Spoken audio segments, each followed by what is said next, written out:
আলাইকুম, সবাই কেমন আছেন? আশা করি সবাই ভালো আছেন। আমিও বেশ ভালো আছি। রায়াতের জন্য আজকে রেড অ্যাপেল দিয়ে একটা পিউরি বানাবো।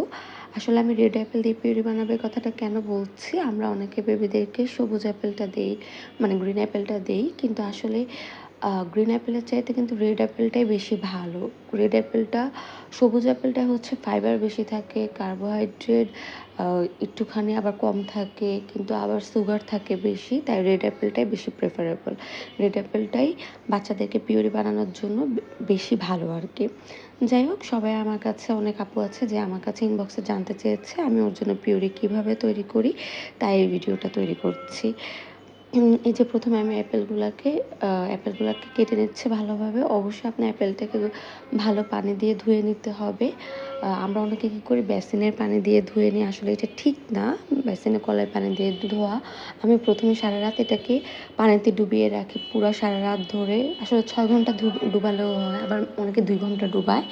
তারপরে হচ্ছে এটা ডুবানোর পরে হচ্ছে আমি ভালো মতো ফিল্টারে পানি দিয়ে ধুয়ে নিই। প্রথমে আর কি এমনি বেসিনের পানি দিয়ে ধুই, তারপর আবার ফিল্টারের পানি দিয়ে ধুই।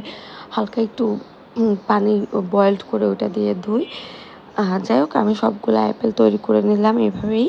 এখন হচ্ছে আমি ফিল্টার থেকে এখানে পানি নিচ্ছি। পানিটা নেওয়ার পরে পানিটা আমি হাফ বয়েল করব এরকম, কিন্তু আজকে আমার খুব একটা সময় নেই, তাই ডিরেক্টভাবে দিয়ে দিচ্ছি। এই যে অ্যাপেলগুলো দিয়ে দিব। এখন অ্যাপেলগুলোকে ছড়িয়ে ছিটিয়ে দিয়ে ঢাকনাটা দিয়ে দিব। এখন অ্যাপেলগুলোর জন্য ওয়েট করতে থাকবো। যতক্ষণ না অ্যাপেলগুলো হালকা একটু নরম হয়ে আসে ততক্ষণ এটা চুলাই থাকবে। আসলে অনেকে পানির সাথে অ্যাড করে, কিন্তু আমি হচ্ছে সার্চ করে দেখলাম পানির সাথে অ্যাড করার চাইতে এভাবে স্টিম করে দেওয়াটাই বেশি ভালো। স্টিম করে দিলে পুষ্টিগুণটা ঠিক থাকে। পানির সাথে অনেকে অ্যাড করলে অনেক সময় হয় না, পানিটা একটু বেশি হয়ে যায়, তখন আমরা কিছুটা পানি ফেলে দিই, তখন তো আসলে কিছুটা নিউট্রিশন চলেও যায়। এরকম একটা ব্যাপার, মানে আমি যতটুকু জানি আর কি, আমার এক্সপিরিয়েন্স থেকে যতটুকু শিখলাম বেশ কিছু দিনে।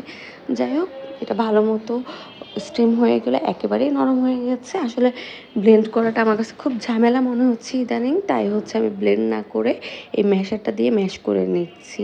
এই ম্যাশারটা যে আছে আসলে এটা আমি জানতামই না, কোনো একটা আপু এটা আমাকে বলেছে যে এটা ম্যাশ করার জন্য এই ম্যাশারগুলো পাওয়া যায়, তাই আমি নিয়ে এসেছি। আর ব্লেন্ডার দিয়ে আমি গতকালকে করে দেখেছি। সবুজ অ্যাপেলটা যখন করেছিলাম আমি হচ্ছে ব্লেন্ডার দিয়ে করেছিলাম, কিন্তু আসলে ব্লেন্ডার দিয়ে করলে হয় কি, হ্যান্ড ব্লেন্ডার দিয়ে যদি আপনি করেন কিছুটা গুঁড়ো গুঁড়ো থেকে যায়। তার চাইতে এই নরম করে ম্যাশারটা দিয়ে করলে সবচেয়ে বেশি ভালো হয়।